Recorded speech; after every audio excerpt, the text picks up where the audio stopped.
What's up, y'all? It's Tuesday. I hope everybody out there is doing good. So let's go ahead and get down on this Megan Thee Stallion and Klay Thompson update, because there have been a couple of things that have transpired. So first off, I just want to bring to you all, you guys are probably privy to the information by now, is that Lexie Brown, the lady that Klay Thompson was alleged to have cheated on Meg with, the WNBA player, she has come out and denied those rumors. In fact, saying, I've seen what's being said online, and I want to be clear, none of this is true, and I have no involvement in this situation. This week marks the start of an important and exciting season for me, and my focus is fully on that. Now, also, Meg has canceled the rest of her Broadway show after she broke up with Klay, and basically she said, Hottie's my last performance as Zidler, I believe that's how you pronounce it, in Moulin Rouge Broadway will be May 1st. It's been such an honor to be a part of the Moulin Rouge family, and I've met so many amazing people in this theater. Y'all work so hard, and I have so much respect for the dedication, the stamina, the work ethic, the time, and the effort y'all put into the work. I'm so grateful for the cast and the crew that made this experience so meaningful.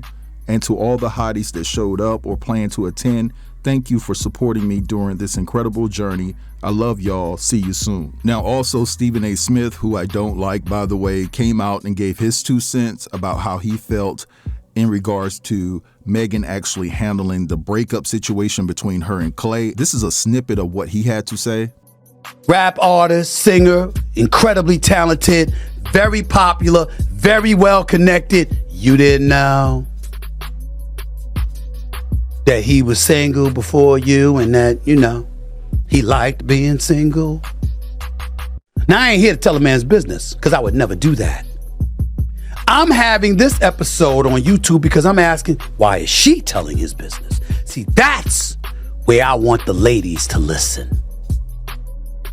I'm sick and tired of what's going on in this world. I'm not saying whatever she felt was wrong. I don't know what happened in their relationship. Don't want to know. Ain't none of my damn business. Ain't none of y'all's either. Now, I've been saying the same question being asked all over social media amongst men. They're saying that, why couldn't Megan just move on with her life? She didn't have to say anything negative about the situation. All she had to say that her and Klay are no longer together, and I wish him well in his future endeavors. But instead, the opposite happened. Megan actually went off and highlighted all of his dirty deeds and things of that nature. Not all of them, because I'm pretty sure that Megan could go real deep if she wanted to, but she said enough. Let's just keep it real.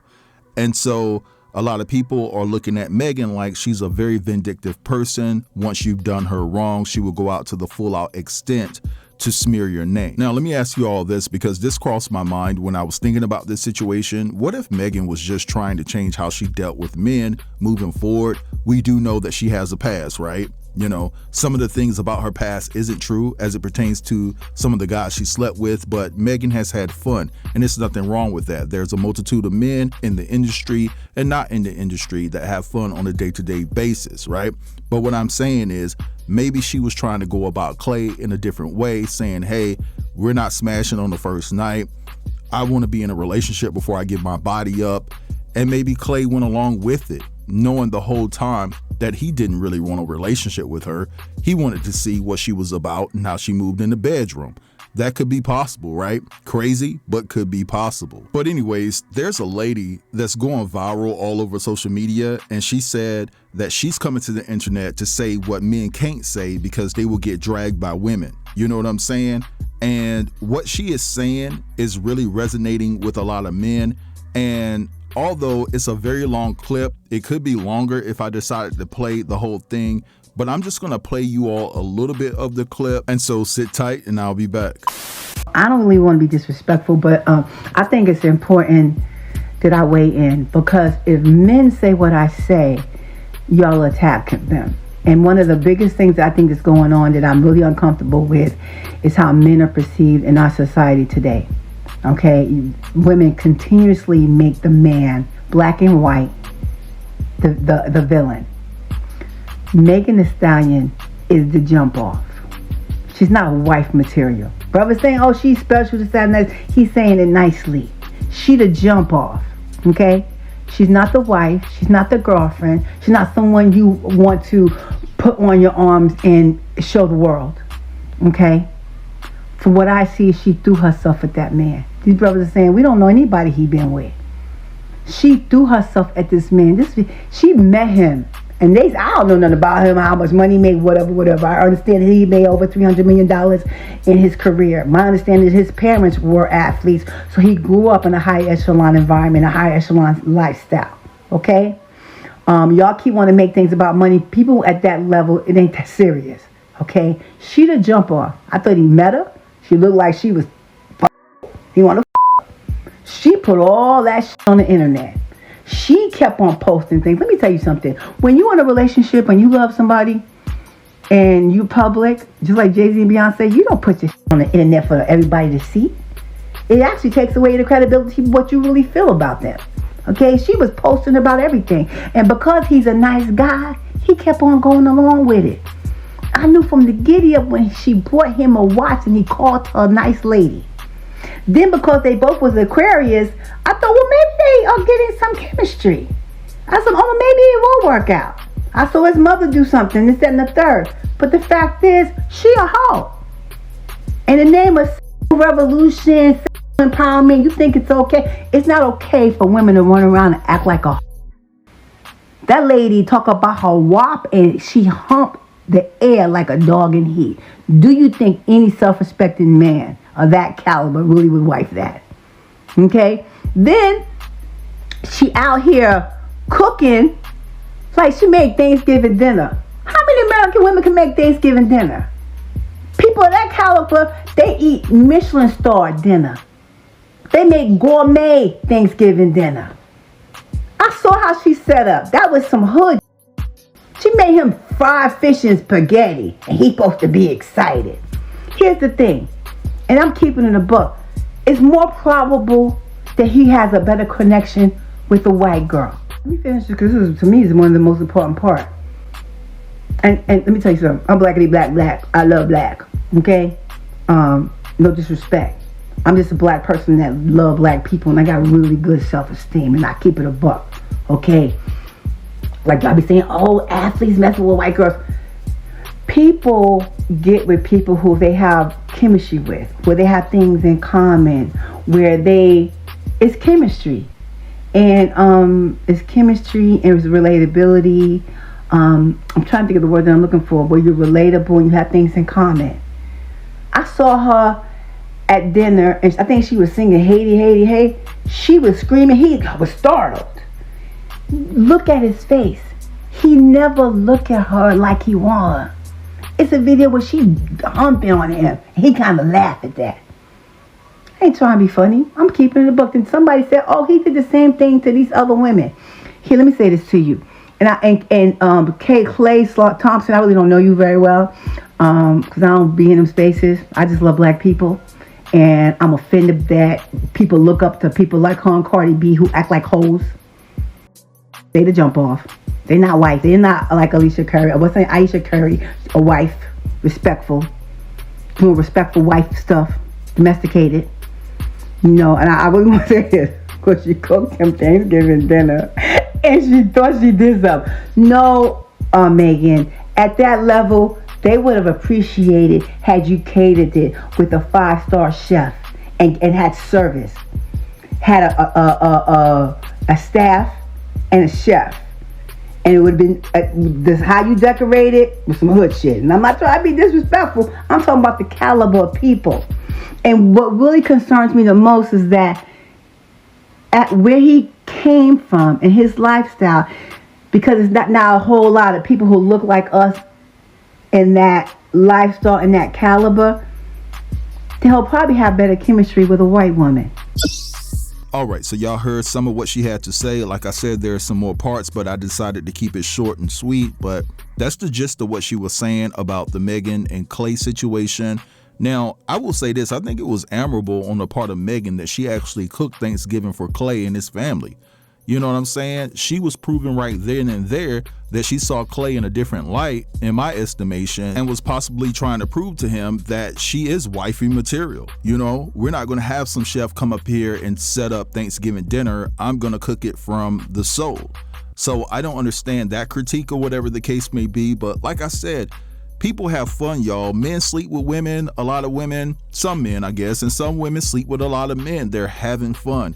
But I do understand that when you are more in the public light and people have a more inclination of all the people that you have allegedly slept with, how that perception can be perceived by people that potentially would or would not date you based off of your alleged track record. But anyway, like I said in my last video, I wish Klay and Meg the best as they move forward with their respective careers. So guys, let's move along, and I want to talk about this Boosie and Aries Spears situation because it's going down at Vlad TV because Boosie and Aries Spears are having a problem with how much they're being paid by going on Vlad's platform. Now, I can't play any of Vlad's content and the things that he's been saying because he will flag the hell out of you quick, you know what I'm saying, for a copyright strike.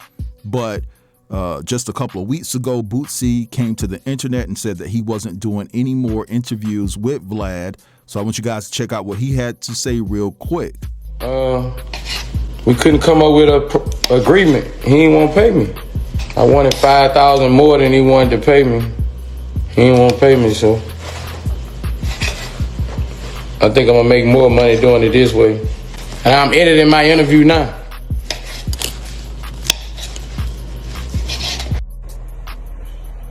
I don't know what time it is. Let's talk about it. Uh-oh. Y'all get ready. Just 7 months. Let's go. Now, after Boosie came to the internet and said what he had to say about Vlad, Vlad did a multitude of videos talking about the situation and exposing that he was paying Boosie $25,000 to do his show. But what kicked this thing off, where Boosie had an issue with what he was getting paid, was the fact that Vlad admitted that he paid Tekashi 6ix9ine more than $40,000, right? And so Boosie saying, you paying Tekashi $40,000 and I'm only getting $25K. And Vlad, he went and pulled the numbers and said, hey, I'm justified for paying Boosie this amount, because when you look at how much Boosie brings in when he does my show, the profit to loss ratio is applicable to how much he gets paid, because most of the time when he does my show, Boosie ends up getting demonetized and sometimes he doesn't even make a profit. Now here recently, Aries Spears has jumped into the conversation because he's a regular on Vlad TV as well, and he talked to Vlad about bumping up his pay. So essentially, Vlad done messed up the game when he came on camera and talked about that he paid Tekashi more than he's paid anybody else that has sat in that seat. Now, according to Vlad, he's only paying Aries $4,000 an interview. And, you know, Aries is saying that he doesn't expect to get Boosie numbers or Tekashi's numbers, but he thinks that he does more than $4,000 when you look at the actual numbers that he does when he goes on Vlad TV. So Vlad just went and erupted on Aries Spears. He said, F him. He's a mid-tier comedian. I mean, he went in on Aries Spears, and Aries Spears took to his Instagram and took it straight to hell. So check out what Aries had to say. Yo, what up? It's your boy Aries Spears here. Listen, man, I said I wasn't going to address this because I didn't feel like I really needed to. But I'm going to address it because the warrior-like spirit in me that's an Aries, because that's my zodiac, is fighting it. But I'm going to try to be a gentleman about it as much as I can. Apparently, Vlad decided to do an interview where he's taking shots at me and throwing me under the bus. And let me just say for the record, Vlad, you are a coward, a narcissist, and a hypocrite, because I didn't even really watch the whole video, because what turned me off immediately was he started out by saying, "We not friends." You said to me in my face on multiple occasions that we are friends, but now all of a sudden, because I asked you for a bump in pay and that pissed you off, we're not friends? So which is it? Tell the truth. And let me give you all a little bit of backstory. So basically I called Vlad and said, look, I feel like I want a little bit of bump in pay because I know my value. You once had Lord Jamar, Godfrey, Tony Yayo, Boosie, and me, all of which many times people said were your best guests. Who's the only one left? Me. Godfrey left, Jamar left, Yayo left, and Boosie left. I'm the last one standing. And when people go, yo, I watched the show because of you, yo, I subscribed to his channel, the moment your interview's over, I unsubscribe. There's value in that. So you're mad at me because I'm recognizing my worth? And I told you I wanted to be fair. I wasn't even saying pay me what you pay Boosie, because I get it. From a numbers business standpoint, I I get it. I'm just asking you to be a little bit fair. And now here's the thing. Again, you're a liar, you're a coward, and you're a hypocrite. Because what you do is you want to be seen so badly instead of just doing what you do best, which is stay behind the camera. 2 times you asked to come to my shows. One, I forget where it was in LA. I think it was Oxnard or Brea or whatever. And then the other one at the Nova Theater. Both times I gave you free tickets. And you said to me both times, yo, shout me out, shout me out. Why is that? Because it's so important for you to have the attention on yourself. And I didn't shout you out because I knew that. That was my moment. That was my time. When I'm on your show, it's both our times. So there's that. Then here's the other thing. You went and talked about my podcast partner, Andy Steinberg, who you befriended. Both times you came to my show. Now all of a sudden, you talking about him? Make that make sense. And let's get another thing straight. 9 times out of 10, when you want to boost your numbers, who do you always go to? The black community. So whether you are using us to help your platform, and I'll be real, we help each other. And I've said that. I've never disrespected you. I've never talked crazy about you. I just simply said I want my worth. But you use the black community when you need us, and you play the black card when you in some black dussy. And when I say dussy, I don't mean the word dussy. I mean a word that starts with P that rhymes with dussy. Because that's who you are, gadget. And when I say gadget, I'm not talking about the word gadget. I'm talking about a word that starts with F that rhymes with gadget. You understand what I'm saying? You gadget dussy? And I'll do you one better. I'll come on your show one more time for free. You ain't got to pay me. And we could talk about it right then and there so we could get the truth. Because there's 3 sides to the truth. Your story, my story, and the truth. So don't be a coward. Bring me back and let's go through it. And I'll take a page out of Cannabis's book, Second Round Knockout against LL. We could get it live in front of the cameras on your own sitcom. I'll let you kick a verse. And I'll let you kick them all. I'll even wait for the studio audience to applaud. Now watch me rip the tat from your arm. Stick you for your Vanguard award in front of your mother first, second, and third born. Have me get on the horn, call Minister Farrakhan, so he could persuade me to squash it. I say now, he started it. He forgot what a hardcore artist is. You want to talk about me, the one of the best talkers in the game? Bring your ass. Have me on. Don't be a coward, dussy. Don't be a coward, gadget. Let's get it on. Because you Russian, I'll do like Drago. If he dies, he dies. Not Aries Spears rapping a Cannabis track from back in the days. I mean, that was kind of corny, but listen, Vlad did take it to hell, so I understand that he's furious about what Vlad had to say about him. But hey guys, I'm gonna leave it here. I want to hear from you all. Drop down in the comments and let me know what you think about everything I discussed in this video. Don't forget to like, comment, share, and if you're new here, consider subbing to the channel. I'll check you guys out later. Have a beautiful day.